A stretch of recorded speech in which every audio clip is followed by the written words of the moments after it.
Hello friends. तो हम लोग त्रिभुज पढ़ रहे थे। त्रिभुज में पार्ट 1 में हम कुछ त्रिभुज के सूत्र देखे थे। तो चलिए आगे शुरू करते हैं। त्रिभुज में हम समद्विबाहु त्रिभुज तक देख लिए थे। अब देखिए आगे देखेंगे समबाहु त्रिभुज। समबाहु त्रिभुज, ठीक है। तो शुरू करते हैं समबाहु त्रिभुज। समबाहु त्रिभुज में होता क्या है, सभी भुजा आपस में बराबर होते हैं। क्या होता है, सभी भुजा आपस में बराबर होते हैं। कोई त्रिभुज है ए बी सी, जिसमें बी सी अगर ए है तो ए सी भी ए होगा, उसके बाद ए बी भी ए होगा। अगर इसका ऊंचाई निकालना होगा तो बी सी पर एक लंब खींचेंगे। बी सी पर एक लंब डी खींच रहे हैं, जिसको हम क्या बोलेंगे, ऊंचाई बोलेंगे, यानी एच बोलेंगे। तो चलिए समबाहु त्रिभुज का क्षेत्रफल देखते हैं। तो सबसे पहले देखिए समबाहु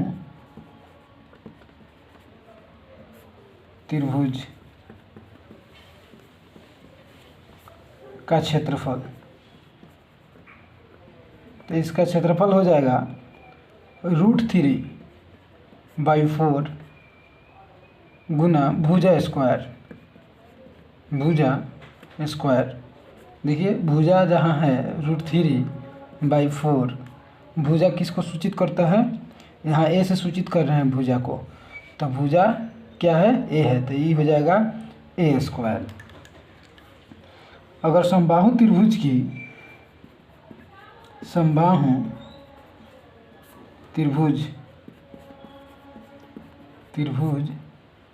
की ऊंचाई निकालना होगा, ऊंचाई, तो ऊंचाई को हम लोग h से सूचित किए हैं। तो ये हो जाएगा √3/2 गुना भुजा। इसको शॉर्ट फॉर्म में लिखेंगे √3/2। अब भुजा को a से सूचित किए हैं तो गुना a, ठीक है। आगे देखिए, आगे समबाहु त्रिभुज की परिमिति निकालना होगा। परिमिति, तो इसको सीधे, यानी कितना भुजा है, इसमें 3 गो भुजा है, तो लिखेंगे 3 गुना भुजा। तो 3 भुजा को किसे सूचित किए हैं, ए से, 3 गुना ए हो जाएगा, ठीक है। देखिए अगर समबाहु त्रिभुज की भुजा निकालना होगा तब देखिए समबाहु त्रिभुज की भुजा निकालना होगा तो देखिए भुजा यानी ए निकालना होगा तो हो जाएगा √4 गुना क्षेत्रफल बाई √3। इसको अगर शॉर्ट फॉर्म में लिखना होगा तो कैसे लिखेंगे, √4 गुना a बाई √3, ठीक है।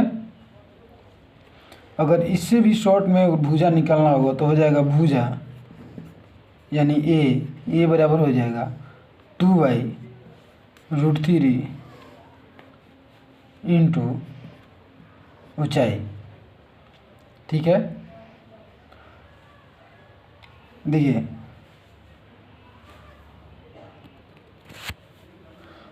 तो नेक्स्ट क्वेश्चन पूछता है, कोई त्रिभुज है, अगर इसके अंदर वृत्त बनता है, कोई वृत्त बन रहा है इसके अंदर, तो इसका रेडियस, यानी इसका रेडियस कैसे निकाला जाएगा, आर इसका कैसे निकाला जाएगा। तो इसके लिए हम आप लोगों को डायरेक्ट फार्मूला बताएंगे। कोई त्रिभुज ए बी सी है जो समबाहु त्रिभुज यानी सभी भुजा उसका बराबर हो, उसके लिए बता रहे हैं।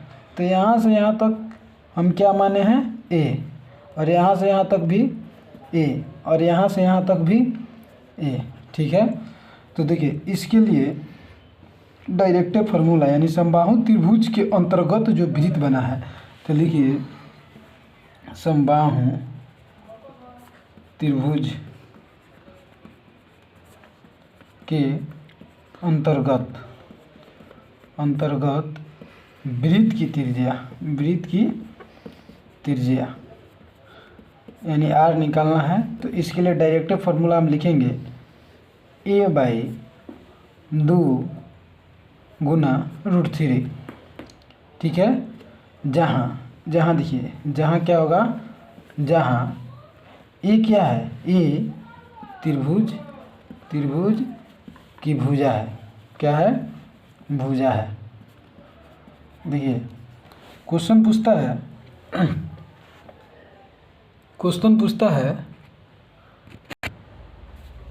है कि अगर कोई त्रिभुज है उसके बाहर कोई वृत्त बन रहा है, जैसे त्रिभुज ABC है तो बाहर कोई वृत्त बन रहा है, तो उसका रेडियस निकालना होगा। तो उसका रेडियस हम लोग कैसे निकालेंगे, उसके लिए हम डायरेक्ट आप लोग को फार्मूला बना रहे हैं। वृत्त के अंतर्गत यानी वृत्त के अंतर्गत यदि समबाहु त्रिभुज अवस्थित है तो वृत्त की त्रिज्या यानी r रेडियस बराबर हो जाएगा डायरेक्ट। इसके लिए फॉर्मूला देखिए a/√3। ठीक है, अगर कोई दूसरा समकोण त्रिभुज है, अगर उसके अंदर कोई वृत्त बना है, अगर उसका रेडियस निकालना होगा, मान लीजिए कि कोई समकोण त्रिभुज है, ये कोई समकोण त्रिभुज है, अगर इसके अंदर कोई वृत्त बना हुआ है, अगर इसका रेडियस निकालना है तब देखिए क्या करेंगे। तो इसके लिए देखिएगा समकोण त्रिभुज के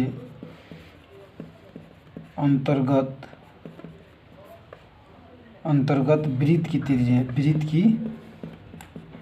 त्रिज्या यानी r निकालना होगा। तब क्या करेंगे, समकोण त्रिभुज का क्षेत्रफल लिखेंगे।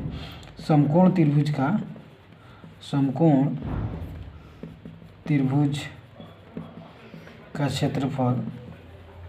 क्षेत्रफल बट्टा अर्ध परिमिति निकालने का तरीका हम बता चुके हैं पार्ट 1 में, परिमिति।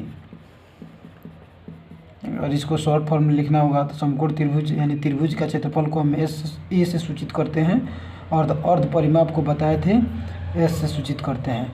मान लीजिए कोई त्रिभुज ABC है, अगर अर्ध परिमाप निकालना है यानी एस निकालना है तो इसके लिए हम फार्मूला बताए थे, पहला भुजा, दूसरा भुजा और तीसरा भुजा का योग बट्टा 2। ठीक है, तो फ्रेंड यहाँ तक हम लोगों का त्रिभुज ख़त्म हुआ और आगे हम वर्ग के बारे यानी स्क्वायर के बारे में बताएंगे। जितने भी स्क्वायर से फार्मूला बन रहे होंगे हम उसके बारे में बताएंगे।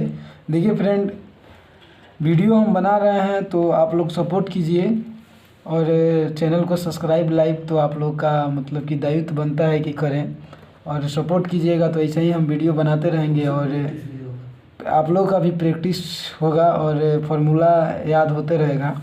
अगर ये फार्मूला में प्रॉब्लम होगा तो हम बोलिएगा तो इस सबको सिद्ध करके दिखा देंगे, लेकिन सिद्ध करने के लिए एग्ज़ाम में पूछता नहीं है।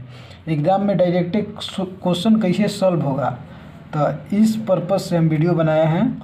और देखिए आगे हम वर्ग इससे भी अच्छा, इससे भी बेहतर तरीक़ा से बताने की कोशिश करेंगे।